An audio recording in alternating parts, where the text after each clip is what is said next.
Assalamualaikum warahmatullahi wabarakatuh. Kami dari kelompok 1 kelas E, Arsitektur Nusantara 1. Dan di sini kami akan mempresentasikan mengenai keberlanjutan pada arsitektur Indonesia pada Gedung Sate yang terletak di Kota Bandung.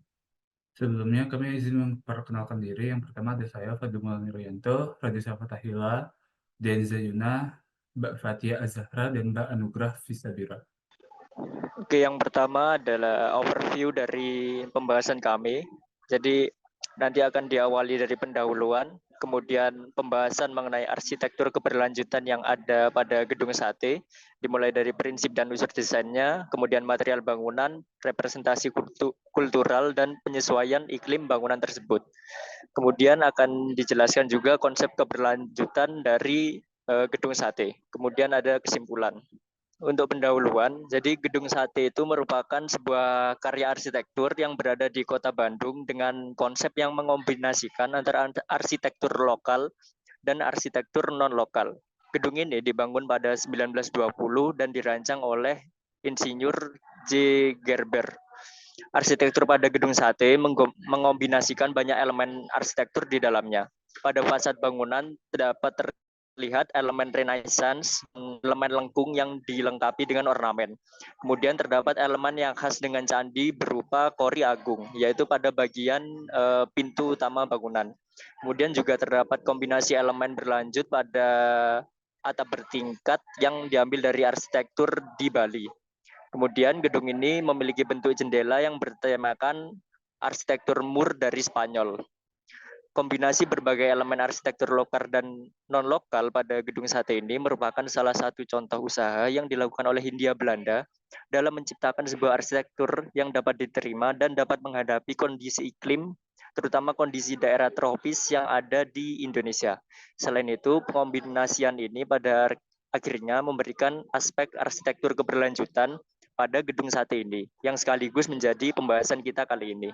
Untuk arsitektur berkelanjutan, itu adalah pada intinya merupakan sebuah arsitektur yang dapat menyesuaikan diri dengan lingkungan, yaitu bagaimana sebuah bangunan dapat memanfaatkan berbagai kondisi yang dihadapi olehnya. Dalam artian salah satunya adalah dengan mengurangi dampak negatif yang ditimbulkan baik secara sosial, kebudayaan, maupun dari proses pembangunannya atau dari keberadaan bangunan itu sendiri. Kemudian pada penerapannya di Indonesia, arsitektur tradisional dapat dilihat melalui arsitektur tradisional yang ada di tiap daerah. Seperti pada Gedung Sate, walaupun memiliki unsur arsitektur Eropa sebagai identitas mereka, tetapi Gedung Sate juga tetap menerapkan elemen-elemen arsitektur tradisional yang ada di Indonesia atau ada di masyarakat sekitar.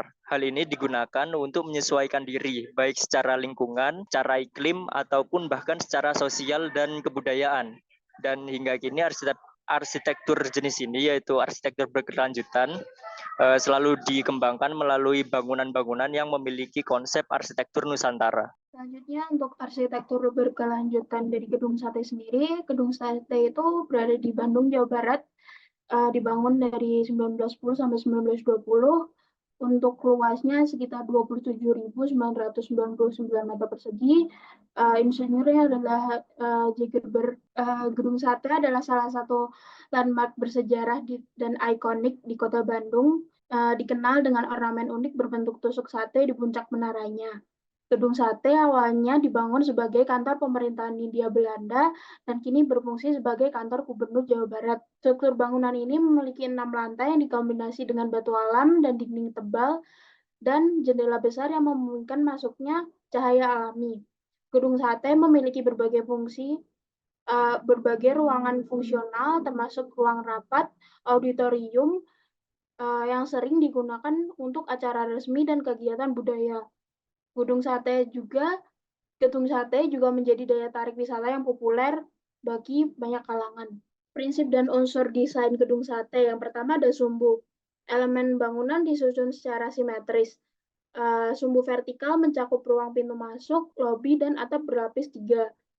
Untuk sumbu horizontalnya terlihat pada dinding lantai bawah, kiri, dan kanan, masing-masing dengan atap terpisah. Untuk pengikatnya, seluruh bangunan memiliki pusat yang dihubungkan oleh lobi tengah yang ditandai dengan atap berlapis 3 yang berfungsi sebagai pengikat utama. Untuk pengulangan atau ritme, pola pengulangan terlihat pada atap berbentuk perisai dan dinding polos dengan potongan serupa. Bisa dilihat salah satu fitur yang paling ikonik dari Gedung Sate adalah ornamen berbentuk ornamen puncak menara yang berbentuk tusuk sate dengan 6 buah ornamen bulat di atasnya. Awalnya J. Gerber ingin menyampaikan pesan bahwa 6 buah ornamen ini menyimbolkan biaya 6 juta gulden yang dikeluarkan oleh pemerintah Hindia Belanda. Namun simbol yang diinginkan ternyata tidak dipahami dan disepakati oleh masyarakat luas.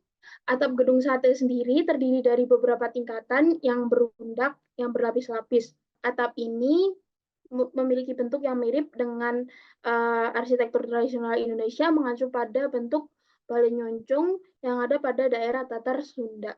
Untuk material bangunannya, yang pertama atap dari Gedung Sate ini dilapisi dengan genteng tanah liat yang memberikan tampilan tradisional dan memiliki kemampuan isolasi yang baik. Genteng ini membantu menjaga suhu dalam ruangan tetap sejuk dan nyaman. Batu andesit digunakan sebagai dinding dan fondasi. Batu ini terkenal kuat dan tahan lama, serta dapat membantu menjaga suhu dalam ruangan tetap sejuk, yang sangat penting di iklim tropis Bandung. Untuk lantai Gedung Sate, sebagian besar dilapisi dengan ubin keramik. Ada juga lapisan teraso yang berasal dari campuran batu alam dan semen. Untuk kayu jati dipakai untuk elemen-elemen interior seperti pintu, jendela, dan rangka atap. Kayu ini dipilih karena ketahanan terhadap cuaca dan serangga, serta keindahan serat kayunya yang memiliki sentuhan arsitek pada bangunan. Kemudian dari keberlanjutan pada arsitektur Gedung Sate ini ada dari representasi kulturalnya. Yang pertama, dari aspek sejarah, Gedung Sate ini memiliki sejarah yang penting pada era kolonial. Nah, nilai keberlanjutan itu dapat dilihat dari lanskap bangunannya yang direvitalisasi dan digunakan untuk menghormati pahlawan-pahlawan yang gugur dalam mempertahankan Gedung Sate ini dari serangan Tara yang didukung oleh pemerintah Inggris dan Belanda pada waktu itu. Nah, kemudian dari sisi arsitektural juga, Gedung Sate ini menjadi representasi yang penting dalam hal akulturasi elemen-elemen bangunannya. Nah, fasad gedung ini, seperti yang telah dijelaskan sebelumnya juga, bahwa ini dipengaruhi oleh perpaduan dari arsitektur lokal dengan berbagai gaya arsitektur non-lokal juga, seperti gaya Renaissance Italia, Spanyol Moorish, dan yang kemudian dari fusion kedua gaya ini dikenal dengan sebutan arsitektur Indo-Eropa, yang sekarang menjadi cultural heritage. Dan kemudian dalam aspek pelestarian budaya sendiri, nilai keberlanjutan ini dapat dilihat dari fungsi bangunan fungsi bangunan dari Gedung Sate yang tidak berubah sejak awal dibangun. Fungsi bangunan sama yang dulu merupakan pusat administrasi pemerintahan Hindia Belanda dan sekarang ia menjadi kantor gubernur Jawa Barat. Nah, selain itu, Gedung Sate ini juga merupakan bagian dari cagar budaya nasional.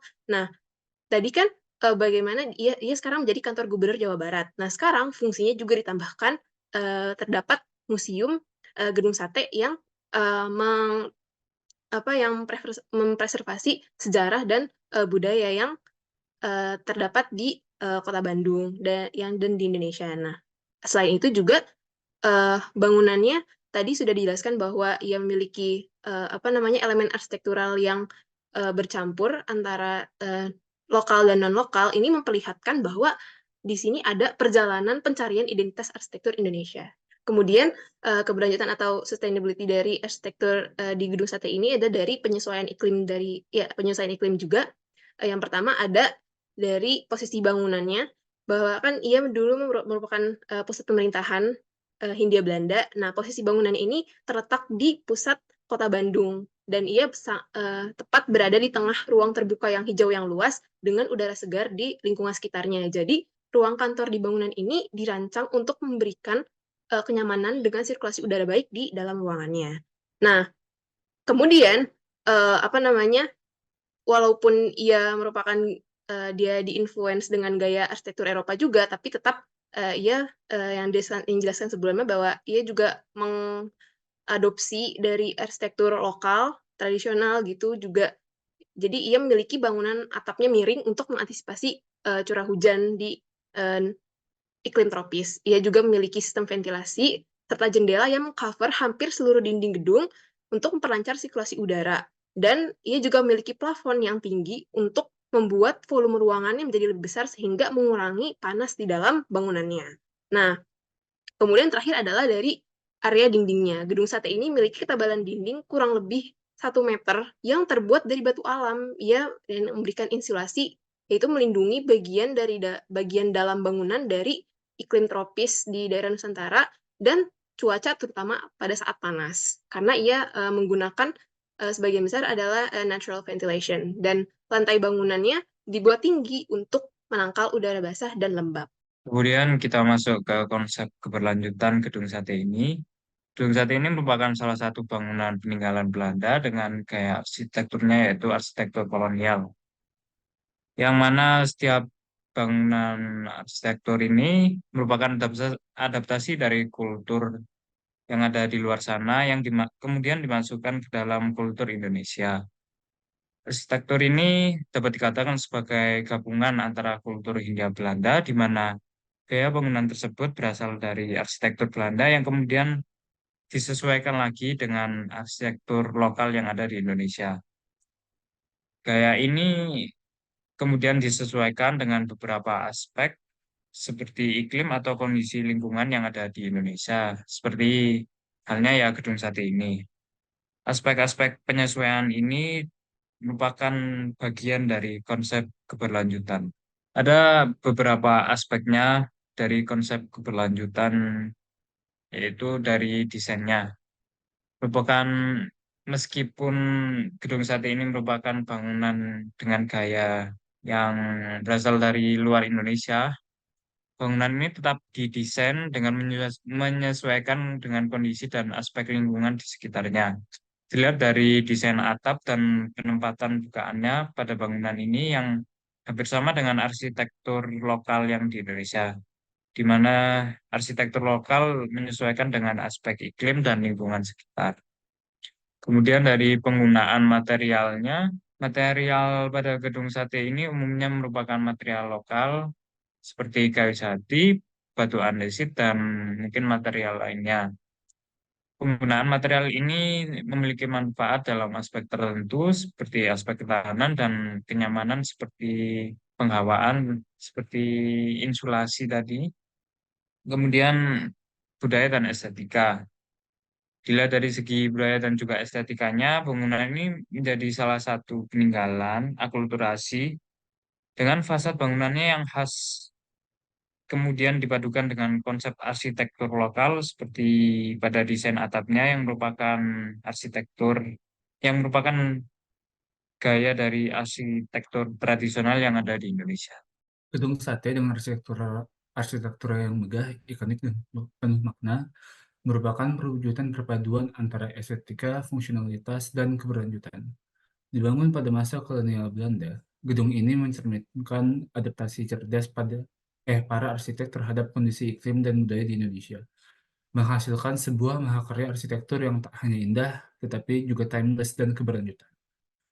Perpaduan gaya arsitektur kolonial dan kearifan lokal terlihat jelas pada berbagai elemen bangunan, seperti atap berlapis 3 yang terinspirasi dari arsitektur Jawa Barat, ornamen tradisional yang menghiasi fasad, dan penggunaan material lokal seperti batu alam dan kayu jati.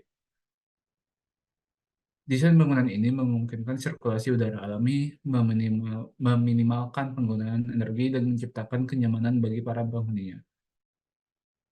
Gedung Sate bukan hanya sebuah bangunan bersejarah, tetapi juga simbol identitas dan kebanggaan bagi masyarakat Bandung, Jawa Barat.